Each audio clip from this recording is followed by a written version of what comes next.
माझी पाककलामध्ये आज आपण बनवतोय पंजाबी स्टाईल राजमा मसाला. तर त्यासाठी इथे मी हा लाल राजमा घेतला आहे. तो स्वच्छ धुवून घ्यायचा आणि रात्रभर हा मी भिजवून घेतलेला आहे.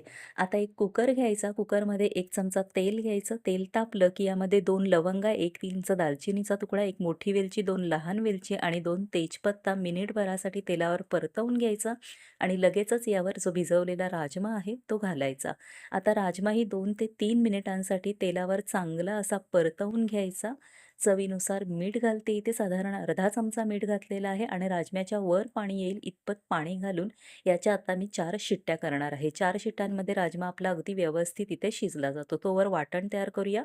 इथे 2 मोठे कांदे घेतलेले आहेत, त्याची पेस्ट तयार करून घेतली. त्याचबरोबर 1 मोठा टोमॅटो, 1 चमचा आलं लसूण पेस्ट, 2 हिरव्या मिरच्या, 8 काळी मिरी, 1 चमचा जिरं घेतलंय आणि आता राजमा जो आपला शिजलेला आहे त्यातला 1 चमचा राजमा इथे मी ह्या वाटणामध्ये घेणार आहे. तर 1 चमचा राजमा इथे मी जे आपण टोमॅटो प्युरी करतोय त्यामध्ये घातलेला आहे आणि याची अगदी फाईन पेस्ट तयार करून घ्यायची आहे आपल्याला. तर पेस्ट तयार आहे.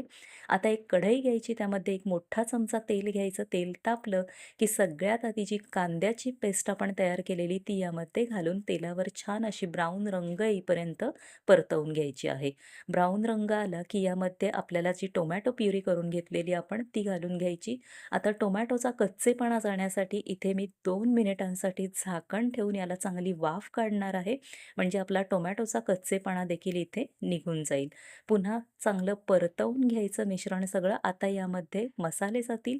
तर इथे पाव चमचा हिंग घालते मी.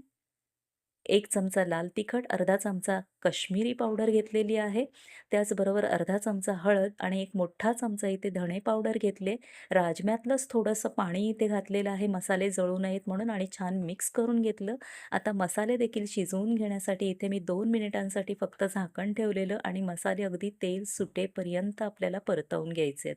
मसाले जितके छान परतवून घेऊ तितकी आपल्या भाजीची लज्जत अजून वाढते. आता यामध्ये जो शिजलेला राजमा आहे तो पाण्यासकट सगळा घालायचा आहे. आता जरी ही भाजी आपल्याला पातळ दिसत असली तरी थोड्या वेळाने ती छान आळून येते आणि मस्त घट्ट असा हा राजमा मसाला आपला तयार होतो. चवीनुसार मीठ घातलेलं आहे. झाकण ठेवून फक्त एक वाफ काढले. आता वरनं भरपूर सारी कोथिंबीर घालायची आणि मस्त आपला राजमा मसाला तयार झालेला आहे. आता गॅस बंद करून वरनं अर्धा चमचा गरम मसाला, अर्धा चमचा कसुरी मेथी आणि 1 चमचा तूप घातलेलं आहे. झाकण ठेवायचं. 10 मिनिटांनी झाकण काढून मस्त असा आपला राजमा मसाला इथे तयार आहे. तर एकदा नक्की करून पहा. व्हिडिओ आवडला असेल तर व्हिडिओला प्लीज लाईक आणि शेअर करा. त्याचबरोबर प्लीज चॅनलला सबस्क्राईब करायला मात्र विसरू नका.